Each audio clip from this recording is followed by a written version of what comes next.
Hello friends, நீ நான் காதல் என்ற எபிசோடில் என்ன நடக்கலாம் அப்படிங்கிறத பற்றி பார்க்கலாம். இன்றைக்கான எபிசோட் ரொம்ப இன்ட்ரெஸ்டிங்கான எமோஷனல் எபிசோடுன்னு சொல்லலாம். ராகவ் அபி போட்டுக்கிட்ட சண்டையெல்லாம் ரெக்கார்டர் மூலமாக ரெக்கார்ட் பண்ணி முரளியும் சுந்தரியும் கேட்டு ரொம்ப சந்தோஷப்பட்டுக்கிறாங்க. இப்போ முரளி வந்து ராகவ் அபிக்குள்ளார இருக்க இந்த பிரச்சனையை கொஞ்சம் கொஞ்சமாக பெருசாக்கி நான் நினச்சதை சாதிப்பேன் அப்படிங்கிற மாதிரி சொல்கிறாங்க. இதுக்கிடையில் அங்கே ராகவ் கையிலேருந்து ஒரு லெட்டரை பற்றி பேசினார்ல, அது சம்மந்தமாக பேசும்போது சுந்தரி இருந்துக்கிட்டு அது வந்து என்னோட கையெழுத்துங்கிறது தெரிஞ்சு போச்சு அப்படின்னா இது பிரச்சனையாகிடும், அதனால் அந்த லெட்டரை நம்ம எடுத்துடணும் அப்படிங்கிற மாதிரி யோசனை பண்ணி நம்ம நேற்றைய ப்ரொமோவில் பார்த்தோம்ல, அவங்க ரெக்கார்டர் எடுக்க போல லெட்டர் எடுக்கிறதுக்கு போகலான்னு சொல்லி போய் தேடுறாங்க.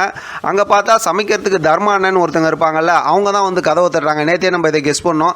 கடைசியில் இவங்க அந்த லெட்டர் எடுக்கும்போது அவங்க வந்துடுறாங்க, ரூமை க்ளீன் பண்ணி அப்படி இப்படிங்கிற மாதிரி சொல்லிட்டு சமாளித்து இவங்க 2 பேரும் வெளியில் வந்துடுறாங்க. அடுத்து பார்த்தோம் அப்படின்னா முரளியும் சுந்தரியும் வந்து பேசிகிட்டு இருக்கும்போது சீக்கிரமாக அந்த லெட்டர் எடுத்துடணும், அந்த ரெக்கார்டரை அழைச்சிருன்னு சொல்லும்போது முரளி வந்து அந்த ரெக்கார்டரை அப்படியே வச்சுக்கிட்டு சந்தோஷப்பட்டு இருக்காங்க. நான் அபியை வந்து என்ன பண்ணுறேன் பாருன்னு.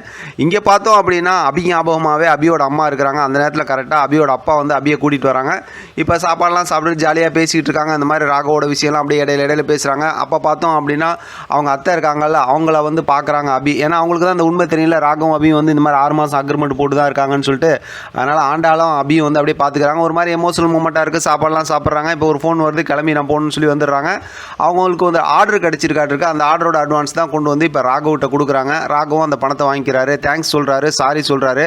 நான் இல்லாமல் எதுக்கு உங்கள் வீட்டுக்கு போனேன், நானும் வந்துருந்துருக்கலாம்ல, உங்கள் வீட்டில் இருக்கவங்களாம் மனசு கஷ்டப்பட்டுருப்பாங்கல்ல, வீட்டில் அந்த மாதிரி அதாவது எல்லாத்துக்கு முன்னாடி எனக்கு எங்கள் அக்காவும் பாட்டியெல்லாம் சமாதானப்படுத்தி வச்சதுக்கு தேங்க்ஸ், நான் அன்றைக்கி அந்த மாதிரி ரியாக்ட் பண்ணதுக்கு சாரி அப்படிங்கிற மாதிரிலாம் சொல்கிறாரு.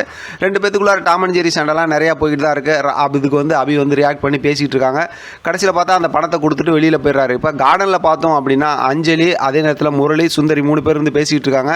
நிறைய நல்ல விஷயம் நடந்துகிட்டு இருக்கு அப்படி இப்படிங்கிற மாதிரி பேசுகிறாங்க. அங்கே பால்கனியில் பார்த்தா ராகவ் ஃபோன் பேசிகிட்டு இருக்காரு. அதை பார்க்குற முரளி வந்து உடனே என்னால் தான் அபிக்கு ஆர்டர் கிடச்சிச்சிங்கிறத சொல்லிடுறாரு. அது சொன்னதுமே ராகவ் வந்து செம்ம டென்ஷன் ஆகிடுறாரு. ஏன்னா அதாவது வந்து முரளி சொல்லி தான் அது கிடச்சிருக்கு, அபிக்கு செஞ்சுருக்கிறாங்க, அப்போ இவங்க நாடகம் போட்டுக்கிட்டு தான் இருக்காங்க அப்படிங்கிற மாதிரி தப்பாக புரிஞ்சுட்டு போயிடுறாரு.